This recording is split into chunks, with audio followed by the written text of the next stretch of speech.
you all in the name of Jesus. आशा करती हूँ कि आप सभी अच्छे होंगे। हम आगे की क्लास में जाने से पहले छोटा सा प्रार्थना करेंगे और क्लास को शुरू करेंगे। प्यारे प्रभु यीशु मसीह, तेरा धन्यवाद करती हूँ प्रभु कि तूने हम सबको इकट्ठा किया है। प्रभु अब तक तूने हमें संभाला है प्रभु, इसीलिए तेरा धन्यवाद करती हूँ प्रभु। सचमुच प्रभु, पिछले क्लास में तूने कहा प्रभु, तूने दिखाया प्रभु कि तू कैसे इज़राइल लोगों की रक्षा करता है, इज़राइल लोगों को संभालता है। प्रभु वे कुड़कुड़ाए तो भी तू उन्हें प्यार से सब कुछ देता है, उनकी हर जरूरत पूरी करता है। प्रभु, सुनने वाले एक एक को तेरे हाथों में सौंपती हूँ, उनके जीवन में भी ये अनुभव आने के लिए तू कृपा कर। तेरे विश्वास से तू भर दे प्रभु, तेरी आत्मा से चलाए, ऐसा इनका जीवन कर प्रभु। मैं खुद को तेरे हाथों में सौंपती हूँ प्रभु। आगे भी तो हमें चला, आगे भी तेरी वाणी सुनने के लिए हमें अगुवाई कर, हमें तेरा अनुग्रह कर प्रभु। आगे का सारा समय तेरे हाथों में सौंप कर मांगती ये प्रार्थना प्रभु यीशु मसीह के मीठे और मधुर नाम से। पिता तो सुन और कबूल कर, आमीन। आज हम पार्ट नंबर 19 देखने वाले हैं, जो है इज़राइल जंगल में भाग 2, इज़राइल इन वाइल्डनेस पार्ट 2। बच्चों, हमने पिछली क्लास में क्या देखा था? हमने देखा था कि कैसे इज़राइल लोग मिस्र पहुंचते हैं और उनकी गुलामगिरी में जाते हैं। तो परमेश्वर ने उन्हें उस गुलामी से छुड़ाया। उनके लिए 10 विपत्तियां भेजी थी, और उनसे सबसे आखिरी वाली जो विपत्ति थी जिस कारण उन्हें छुटकारा मिला, वह थी पहलौठों का मृत्यु। और वह मृत्यु मेमने के लहू से वह नष्ट हुआ और उनको छुटकारा मिला। तो परमेश्वर ने उन्हें वहां से छुड़ाने के लिए सहायता की। तो उन्होंने रामसेस से यात्रा शुरू की और वे लाल समुद्र तट पर आए। परमेश्वर ने बहुत ही अद्भुत रीति से उन्हें लाल समुद्र को 2 भाग करके सूखी भूमि से उन्हें दूसरी ओर ले आया। हमने देखा कि कैसे मिस्रियों की सेना, उनके सेनापति सभी उस लाल समुद्र में डूब गए। परमेश्वर ने इज़राइल लोगों को जंगल की यात्रा में ले आए, और हम देख सकते हैं कि मूसा में बपतिस्मा लिया। लाल समुद्र पार करके उन्होंने मूसा में बपतिस्मा लिया और उनकी यात्रा वहां से शुरू हो गई। हम देख सकते हैं कि इस यात्रा के दौरान परमेश्वर ने उन्हें छाया देने के लिए दिन में मेघ का खंभा था और रात में उजाला देने के लिए अग्नि का खंभा था। इस तरह से परमेश्वर ने उनकी सहायता की, उन्हें संभाला। जब वे यात्रा करते करते शूर नाम के जंगल तक पहुंचे और वहां उनके पास पानी न था। 3 दिन तक वे पानी के बिना रहे और मारा नामक स्थान पर पहुंचे। मारा के स्थान पर पानी तो था, लेकिन वह कड़वा पानी था। तो वे कुड़कुड़ाने लगे और इस्राएल लोग बोलने लगे कि हमें पानी चाहिए। तब मूसा ने परमेश्वर से प्रार्थना की और परमेश्वर ने मूसा को एक पौधा दिखाया। वह पौधा अगर उस कड़वे पानी में डाला जाए तो वह पानी मीठा हो जाता है। बच्चों, वो पौधा जो है वह यीशु मसीह का प्रतीक है। हमारा जो कड़वा जीवन है, पापों से भरा हुआ, दुख कष्ट क्लेशों से भरा हुआ, उस कड़वे जीवन में अगर प्रभु आया तो हमारा जीवन आत्मिक आनंदित हो जाता है, आत्मा से भर जाता है। वैसा अनुभव वह पौधा यीशु मसीह हमें देता है। फिर हम देख सकते हैं कि एलिम नाम के स्थान पर वे पहुंचे और एलिम के स्थान पर 12 पानी के सोते थे और 70 खजूर के पेड़ थे। फिर हम देख सकते हैं कि 1 महीने की यात्रा के बाद वह सीन नाम के जंगल में पहुंचे। वहां तक आने तक उनका खाना खत्म हो गया और वे बुड़बुड़ाने लगे, मूसा से कहने लगे कि हमें खाना दे। तो मूसा ने परमेश्वर से प्रार्थना की और परमेश्वर ने उन्हें आकाश से भोजन वस्तुएं बरसाई। कितना अद्भुत है ना बच्चों। सुबह की ओस में छावनी के चारों ओर सफेद चद्दर बिछाया जैसा, छोटे छोटे छोटे धनिये जैसे सफेद वह खाने की वस्तु थी, और लोग उसे मान्ना कहकर कहने लगे। वह मान्ना उन्हें रोज सुबह बटोरना था। एक व्यक्ति के लिए 1 ओमर जैसा वह बटोरना था और सप्ताह के पहले दिन 2 ओमर बटोरना था। तो उस तरह से हम देख सकते हैं कि वह मन्ना आकाश से गिरा था, वह भोजन वस्तु आकाश से गिरी थी। वह यीशु मसीह का प्रतीक है बच्चों, कि यीशु भी स्वर्ग से उतरी हुई जीवन की रोटी है। वह जीवन देने वाली रोटी है और वह हमें हर रोज खानी है। और इस तरह से इस्राएल लोगों को परमेश्वर ने भोजन दिया और पूरी यात्रा दौरान उन्हें मानना वह देता रहा। यात्रा करते करते वे रपीदीम के स्थान तक पहुंचे। यह रपीदीम सिनाई पर्वत के उत्तर का भाग था। वहां तक आने से उनके पास पानी नहीं था। तो इज़राइल लोग कुड़कुड़ाने लगे, क्या तू हमें प्यासा मरने के लिए यहाँ तक ले आया है? तब मूसा ने परमेश्वर से प्रार्थना की। तो परमेश्वर यहोवा ने उसे चट्टान दिखाई और कहा कि उस चट्टान पर लाठी से मार। मूसा ने वैसे ही किया और जैसे ही उसने उस चट्टान पर लाठी से मारा तो उसमें से पानी निकला। बच्चों, वह टूटी हुई चट्टान क्रूस पर जो यीशु मसीह है उसे दर्शाती है। यहाँ पर वह टूटी और उसने पानी बहा। वैसे ही हमारे लिए भी यीशु मसीह क्रूस पर गया, जिस कारण वहां से भी जीवन का सोता निकला, जो हमें जीवन देने वाला था। फिर बच्चों हम देख सकते हैं कि वहां अमालेकी लोग आए लड़ाई करने के लिए और मूसा ने यहोशू को भेजा कि तू जाकर लड़ाई कर। और मूसा, हारून और हूर पहाड़ी की चोटी पर गए और मूसा हाथ में लाठी लेकर हाथों को उठाकर वहां पर खड़ा था। जिस वजह से इस्राएल लोग जीत रहे थे, वह प्रार्थना कर रहा था, जिस कारण वह जीत रहे थे। जैसे जैसे मूसा के हाथ नीचे आए तो अमालेकी प्रबल होते थे। लेकिन हमने देखा कि कैसे हारून और हूर ने मूसा की मदद की, मूसा को सहारा दिया, है ना। हमने देखा कि कैसे मूसा को पत्थर पर बिठाया और उसके दोनों अलंगों पर, दोनों हाथों के बाजू में, एक बाजू हारून था तो दूसरी बाजू हूर था। उन दोनों ने हाथों को पकड़े रखा, जिस कारण इस्राएल लोग जीत गए। परमेश्वर ने उन्हें जीत दिलाई। वैसे ही बच्चों, वह पत्थर प्रभु यीशु मसीह है, जिस पर हमें आधार करना है। और प्रार्थना की बहुत हमें जरूरत है। शैतान पर, संसार पर और खुद पर जय पाने के लिए हमें प्रार्थना की बहुत जरूरत है। और हमें एक दूसरे के लिए भी प्रार्थना करनी है और एक दूसरे को प्रार्थना में सपोर्ट करना है। यह हमने देखा बच्चों यहाँ तक। फिर वह यात्रा करते करते सिनाई के पर्वत के पास आए। सिनाई पर्वत पे जब वे आए तब उन्हें 50 दिन हो चुके थे। यात्रा करते हुए उन्हें 50 दिन हो चुके थे। तो वहां पर सिनाई पर्वत पर परमेश्वर की महिमा उतरी। वहां परमेश्वर की उपस्थिति थी और वह पर्वत धुएं से भर गया और काली घटा वहां पर छाई।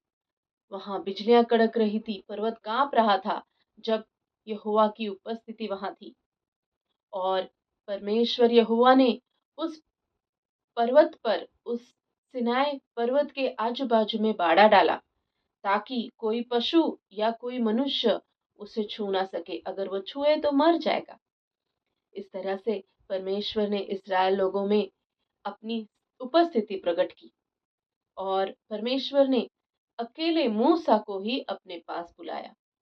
वह मूसा पहाड़ी पर चढ़कर, सिनाई पर्वत पर चढ़कर वह ऊपर गया और 40 दिन परमेश्वर की संगति में रहा। उसने ना कुछ खाया ना कुछ पिया, लेकिन 40 दिन वह परमेश्वर के साथ ही था। परमेश्वर यहोवा ने उसे उस समय दौरान उसे दिखाया, उसे 10 आज्ञाएं दी, उसे नियम दिए, उसे याजक कैसे, याजकों का क्या नियम है, याजकों की व्यवस्था क्या है, बलि अर्पण कैसे करना है, आराधना कैसी करनी है, ये सारी सारी बातें परमेश्वर ने मूसा से कही। और मिलाप वाला तंबू और उसके उपकरण भी नमूने की तरह उसे दिखाए कि जो उसे वहां बनाना था। तो इस तरह से मूसा 40 दिन तक परमेश्वर की उपस्थिति में था, परमेश्वर के साथ था। अब सिनाई पर्वत के नीचे जहां इसराइल लोगों ने डेरा डाला था, वहां क्या हुआ? वहां लोग बुड़बुड़ाने लगे, हारून के पास जाकर कहने लगे कि जिसने हमें छुड़ाया है वह कहाँ है, हमें पता नहीं, तो हमें अभी आगे चलाने के लिए हमें एक देवता चाहिए। तो हारून के नेतृत्व में उन्होंने क्या बनाया? उन्होंने बछड़ा बनाया, एक वेदी बांधी और जिस पर वे बलि अर्पण करना शुरू किए। और जैसे ही मूसा 40 दिन बाद नीचे आया तो उसने देखा कि नीचे एक बछड़ा बनाया गया था और उस बछड़े के आजू बाजू में सभी लोग नाच रहे थे और बलि अर्पण कर रहे थे। तो मूसा को बहुत गुस्सा आया।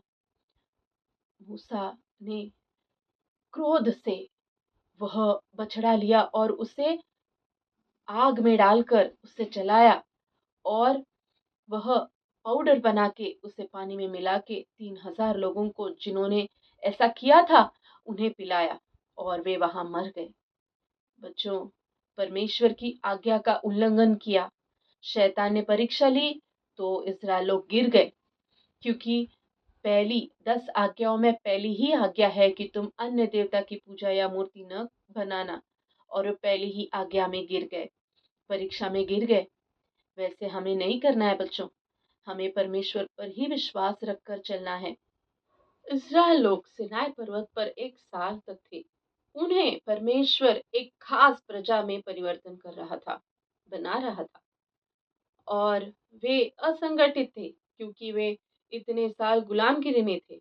तो परमेश्वर ने उन्हें संगठित किया, परमेश्वर ने उन्हें नियम दिए, व्यवस्थाएं दी, कैसे रहना है, क्या करना है, ये सारी बातें उन्हें बताई। और परमेश्वर ने उन्हें मिलाप वाले तंबू के बारे में बताया, उपकरणों के बारे में सिखाया।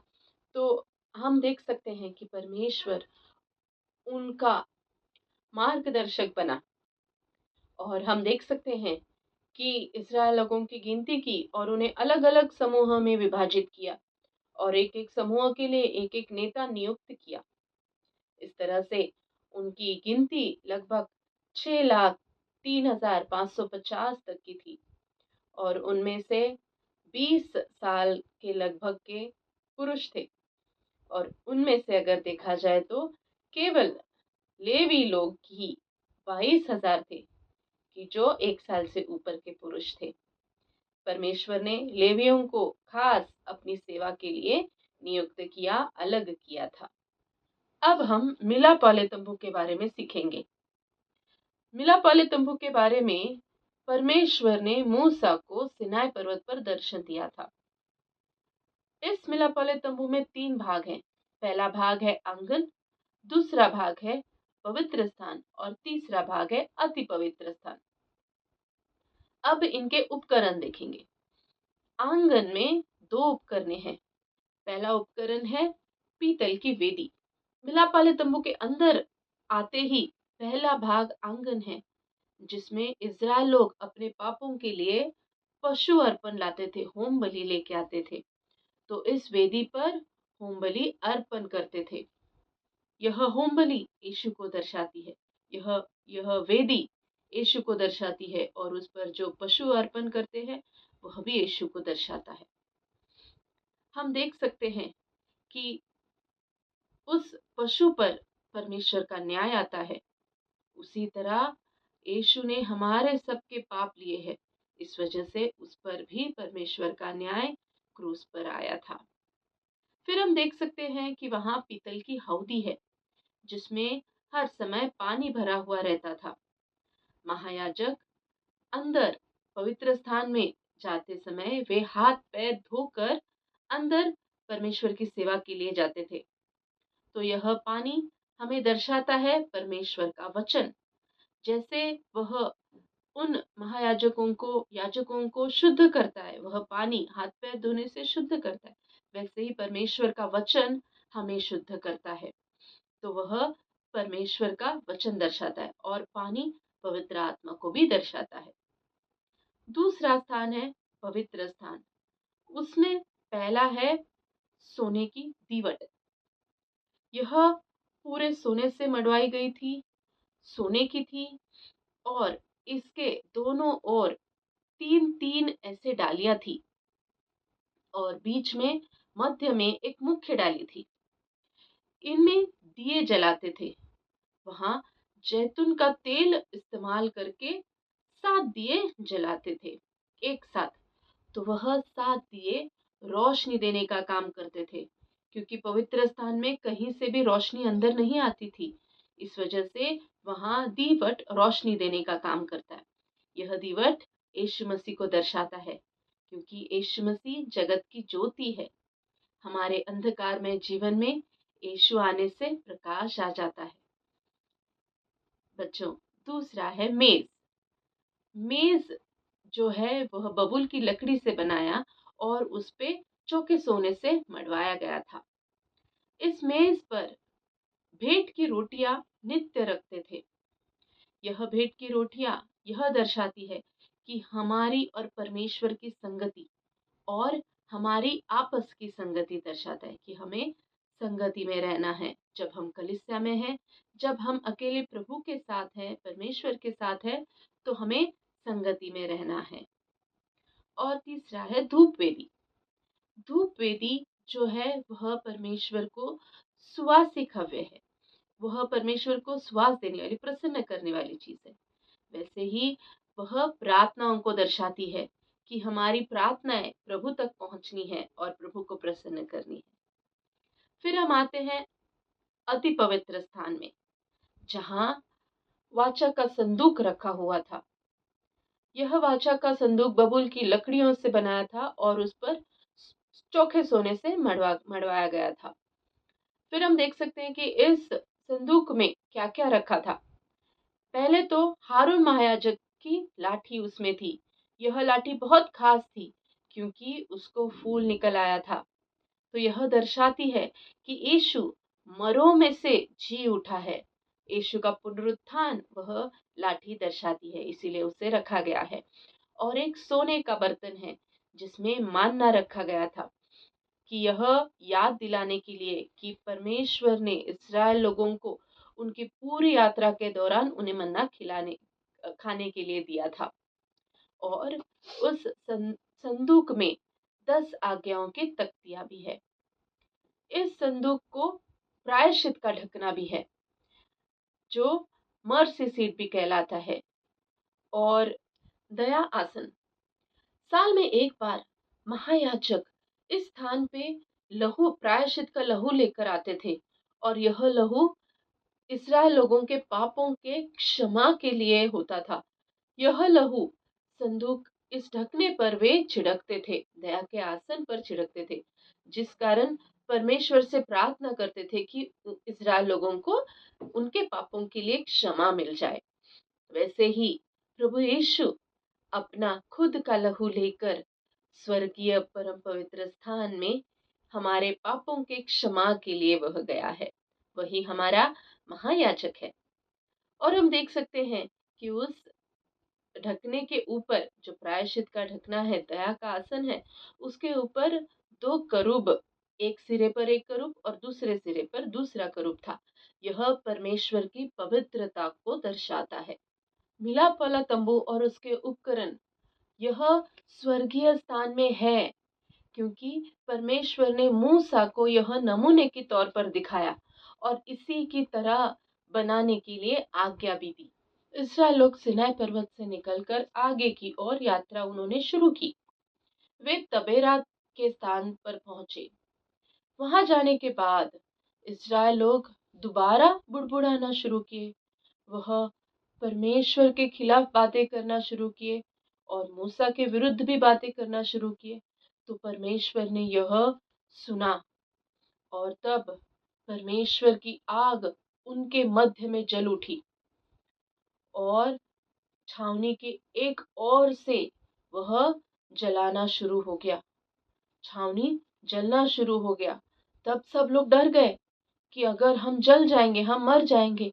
तो उन्होंने मूसा से कहा कि परमेश्वर से कहा कि वह यह आग बुझा दे। तो मूसा ने परमेश्वर से प्रार्थना की और वह आग बुझ गई। तबेरा मतलब परमेश्वर की आग उनमें जल उठी। बच्चों, हमें, क्या आपको पता है कि यह लोग जो सिनाई पर्वत पर परमेश्वर से मिले थे, परमेश्वर का अद्भुत काम उन्होंने देखा था। लेकिन इतना सब कुछ परमेश्वर ने करने के बावजूद भी इन्होंने बुड़बुड़ाना नहीं छोड़ा। ये अपने स्वभाव में ही रहे। इस कारण परमेश्वर ने उन्हें ताड़ना दी, शिक्षा दी। तब मिली-जुली भीड़ लालसा करने लगी। यह मिली-जुली भीड़ क्या थी? कौन थे? जो इज़राइल लोग मिस्र से निकल आए थे और उनके साथ मिस्री लोग जो उनके साथ निकले थे। यह मिली-जुली भीड़ थी और यह लोग रोने लगे और रोते-रोते कहने लगे कि उन्हें मांस खाना है, खाने के लिए मांस चाहिए, क्योंकि वह अब तक मन्ना ही खाते रहे। और वे कहने लगे कि हम मिस्र में मछलियाँ खाते थे, खीरे, खरबूजे और गंधने और प्याज और लहसुन, ये सारे उन्हें याद आने लगी। मिस्र में जो भी खाने के लिए था वो सारे याद आने लगे और उस कारण वे लालसा करने लगे। जिस वजह से मूसा ने प्रार्थना की और परमेश्वर ने एक बहुत बड़ी आंधी भेजी जो समुद्र पर जाकर सारे बटेरे छावनी पर और छावनी के चारों ओर ले आई। बटेरे मतलब छोटे छोटे पक्षी जो चिकन की तरह होते हैं, वो परमेश्वर ने उन्हें खाने के लिए दिए। परमेश्वर का क्रोध उन लालची लोगों पर हुआ, भड़क गया और परमेश्वर ने बहुत बड़ी मार से उन्हें मारा। मतलब उनके बीच एक बड़ी मरी फैला दी, जिस कारण बहुत से लोग मर गए और उस स्थान का नाम किब्रो तावा रखा गया, क्योंकि जिन लोगों ने लालसा की थी उन्हें उसी जगह पे मिट्टी दी गई। बच्चों, इससे हमें क्या समझ में आता है कि हमें लालच नहीं करना है। हमें किसी भी बात के लिए, किसी भी ज़रूरत के लिए परमेश्वर पर विश्वास करना है, परमेश्वर पर ही आधार करना है। वह जो भी हमें देगा उसके लिए हमें तृप्त रहना है, हमें संतोषकारक रहना है और हमेशा परमेश्वर की स्तुति करते हुए, धन्यवाद करते हुए हमें रहना है, ना कि हमें इज़राइल लोगों की तरह लालसा करनी है। उन लोगों ने मिस्री लोगों को देखा, उनका सुना, इस कारण वे सारे मर गए।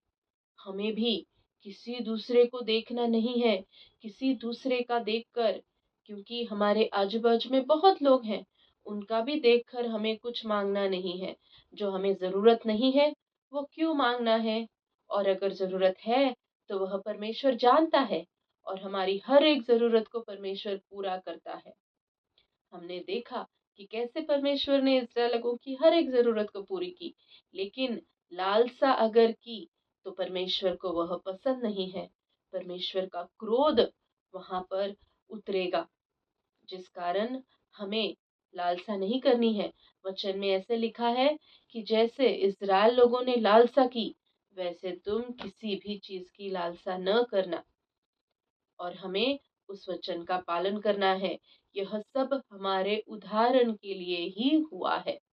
हम इस उदाहरण को देखकर सीख जाएं और कभी लालसा न करें। फिर इज़राइल लोग हसरत जगह पर पहुंचे, जहां पर मूसा ने एक कुशी स्त्री से विवाह किया।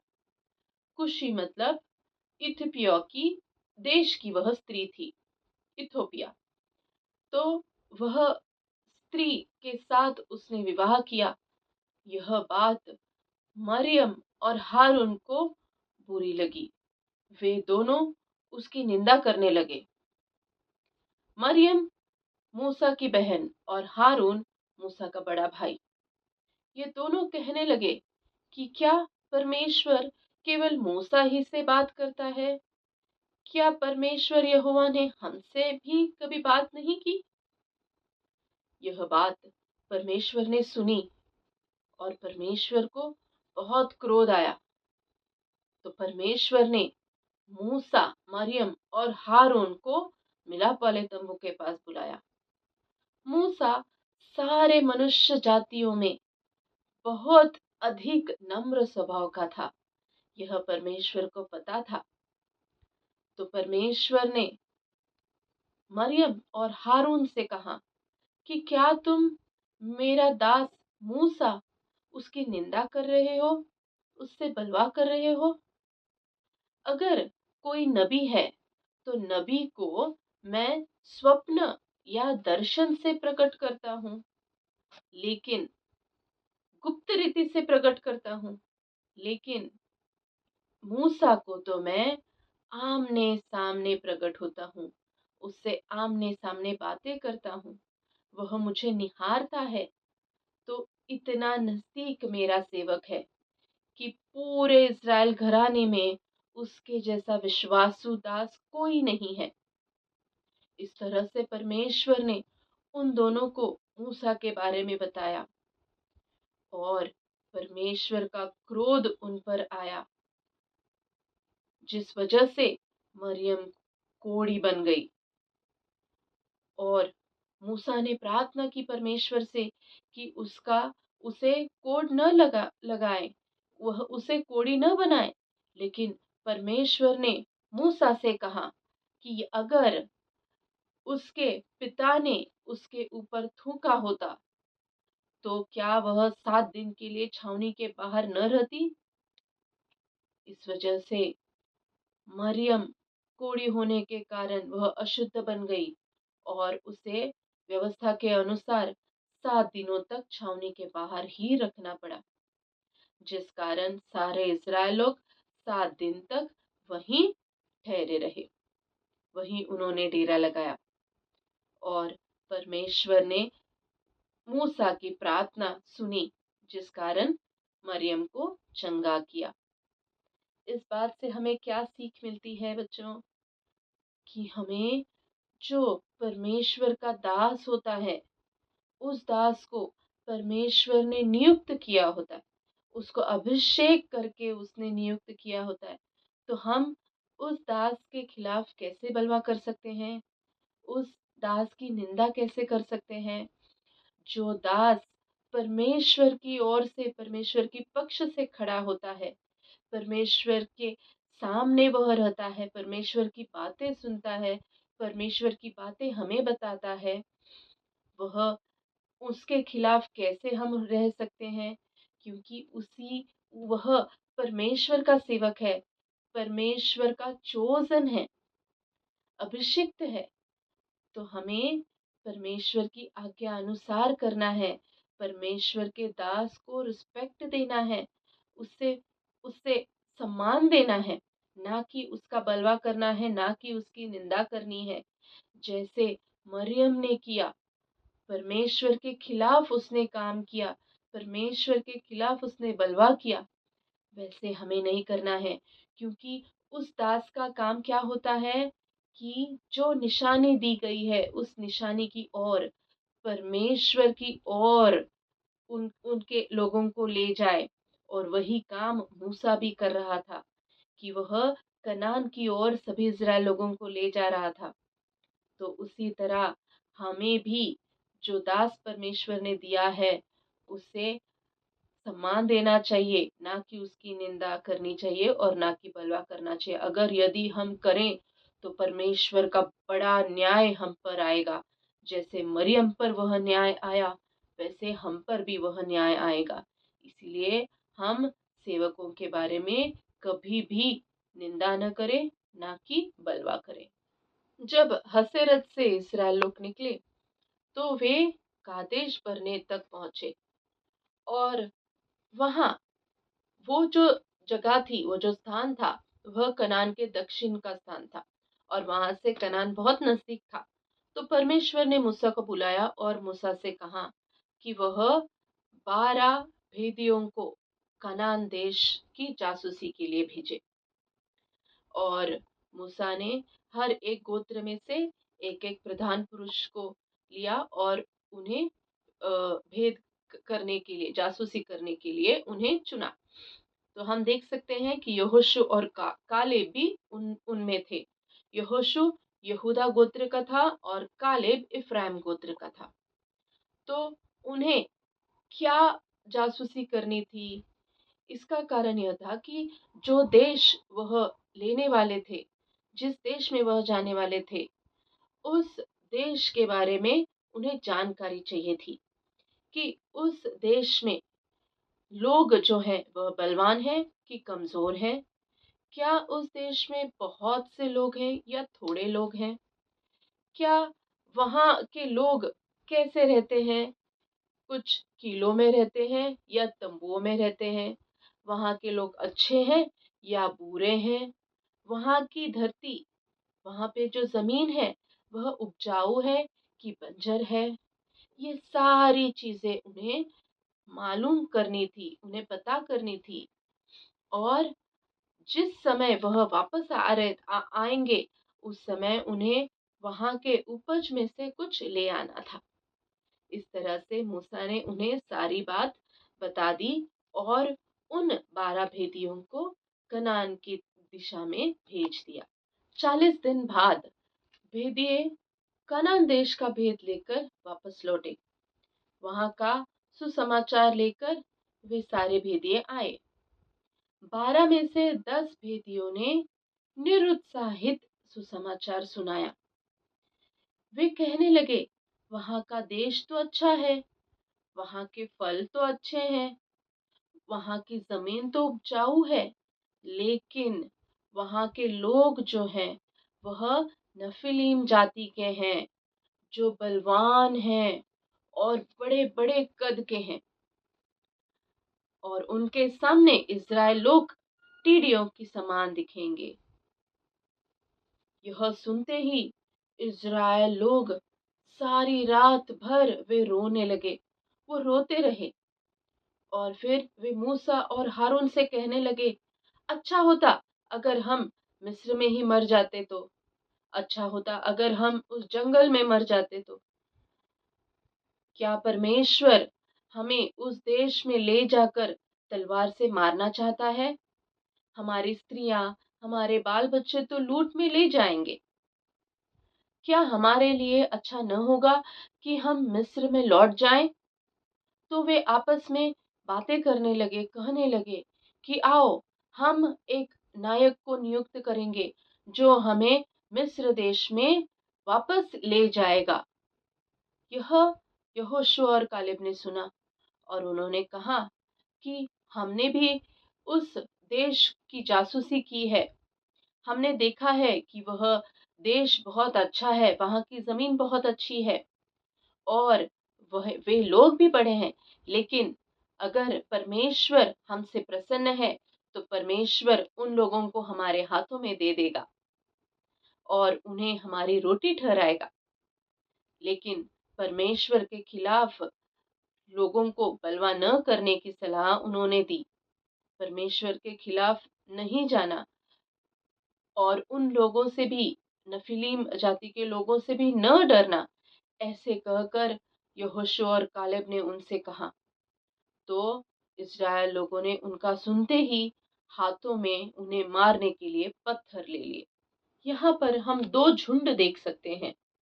एक झुंड है निरुत्साहित समाचार देने वाला और दूसरा है उत्साहित समाचार देने वाला।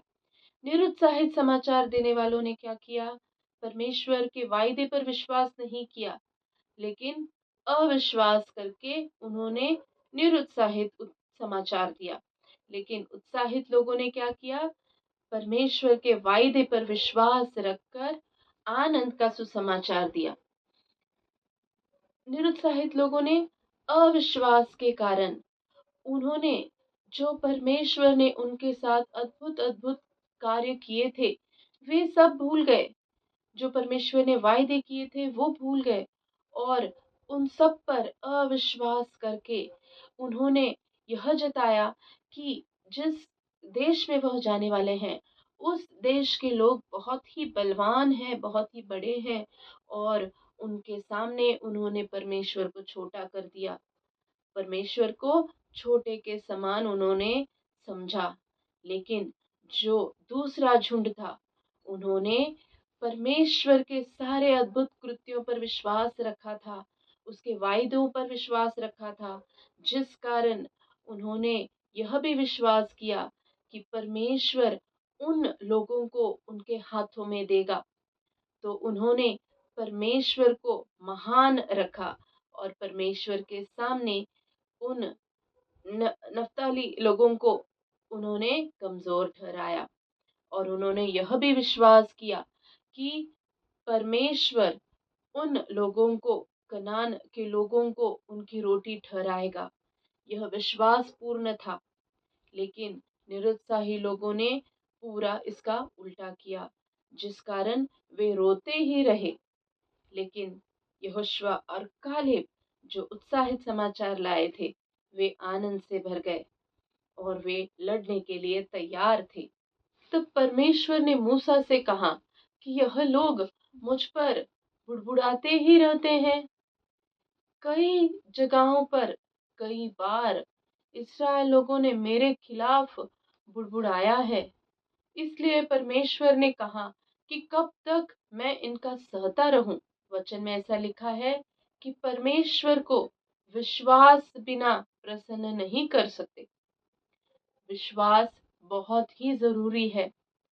विश्वास परमेश्वर पर, विश्वास परमेश्वर के वायदों पर अगर होगा तो ही हम परमेश्वर को प्रसन्न कर सकते हैं। उसके बिना हम उसे कभी भी प्रसन्न नहीं कर सकते। हमारे विश्वासी जीवन में भी कई समस्या आएंगी, कई कष्ट आएंगे। कई बार शैतान हम पर जोर करने के लिए, हमसे लड़ने के लिए बहुत से प्रकार से वह हमें गिराने की कोशिश करेगा। हमारे साथ लड़ने के लिए वो आएगा। लेकिन तो भी हमें विश्वास में खड़े होना है और हमें दृढ़ विश्वास रखना है कि परमेश्वर हमारे साथ है। परमेश्वर ने जो हमसे वायदा किया है, वह वायदा पूरा करने वाला परमेश्वर है। हमारे जीवन में बहुत सी लड़ाइयाँ आएंगी, लेकिन हमें विश्वास से आगे बढ़ते रहना है, ना कि इस्राएल लोगों की तरह बुड़बुड़ाना है। वचनों में परमेश्वर ने जो भी वायदे किए हैं, वह उसके अनुग्रह से वह देने वाला परमेश्वर है। यह हमें विश्वास करना है। परमेश्वर हमें अनेक आत्मिक हथियार देने के लिए तैयार है। वह अनुग्रह से हमें देता है, तो हमें भी वह विश्वास के साथ सारे हथियार पहन लेने हैं, जिससे हम अपने जीवन में लड़ाई कर सकते हैं। इस्राएल लोगों के अविश्वास के कारण परमेश्वर का क्रोध उन पर भड़क गया और परमेश्वर ने कहा कि कब तक ये लोग मेरा तिरस्कार करते रहेंगे। कितने कितने अद्भुत आश्चर्य काम मैंने किए हैं और उन्होंने देखे हैं, तो भी वे विश्वास नहीं करेंगे। इसलिए मैं उनमें एक मरी भेजूंगा और उन्हें उनके निज भाग से मैं अलग करूंगा। तब मूसा ने परमेश्वर से कहा कि नहीं नहीं, ऐसा नहीं करना। जो परमेश्वर ने सोचा था कि वह मरी लाएगा, लेकिन मूसा ने कहा कि वैसे नहीं करना, क्योंकि जिन मिस्रियों के बीच से इस्राएल लोगों को छुड़ाया था, उन लोगों ने अगर यह सुना तो वे क्या कहेंगे?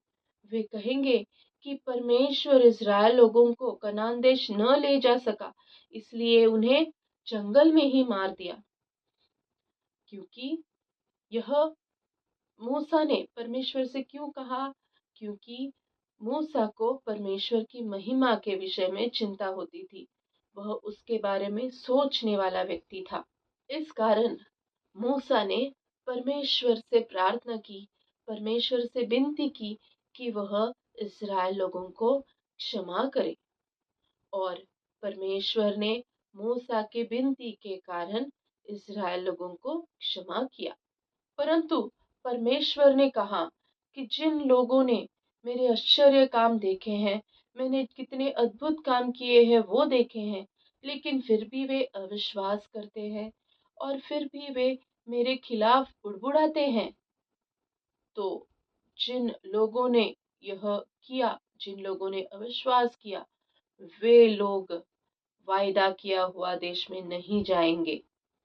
बल्कि उनके बाल बच्चे, जिनके बारे में उन्होंने कहा था कि हमारे स्त्रियां और बाल बच्चे लूट में चले जाएंगे, उन्हें ही परमेश्वर उस वायदा किया हुआ देश में ले जाएगा। परंतु इज़राइल लोग जो मेरे खिलाफ थे, वे जंगल में ही मर जाएंगे और उनके शव वहीं जंगल में पड़े रहेंगे।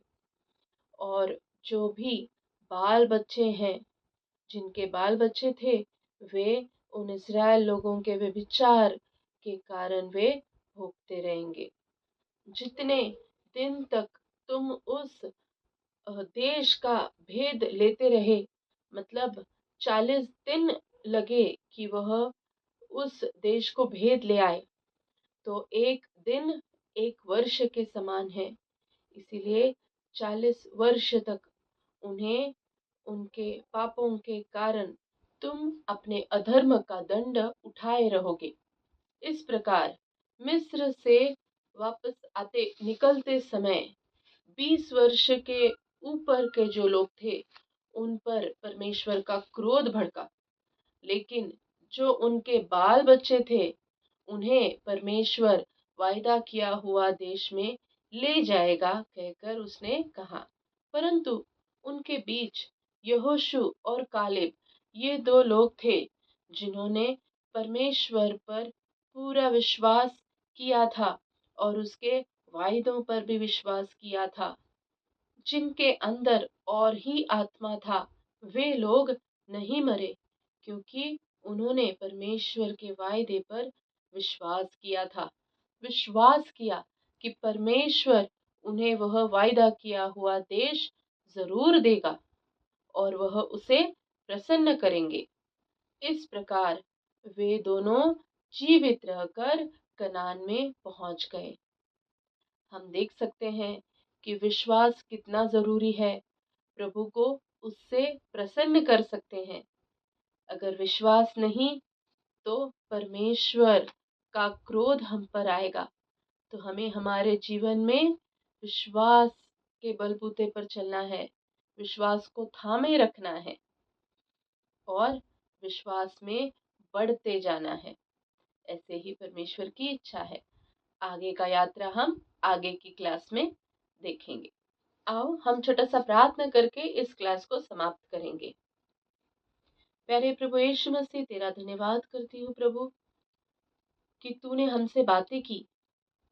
प्रभु, इन जवान बच्चों को तेरे हाथों में सौंपती हूँ प्रभु। इन्हें तू कृपा कर।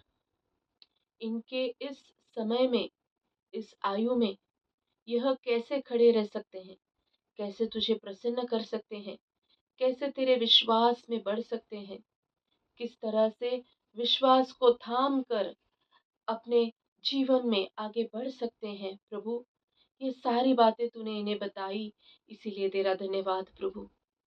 प्रभु, हमें लालच नहीं करना है, हमें सच्चे सेवक के बारे में निंदा नहीं करनी है, हमें परमेश्वर के खिलाफ बुड़बुड़ाना नहीं है।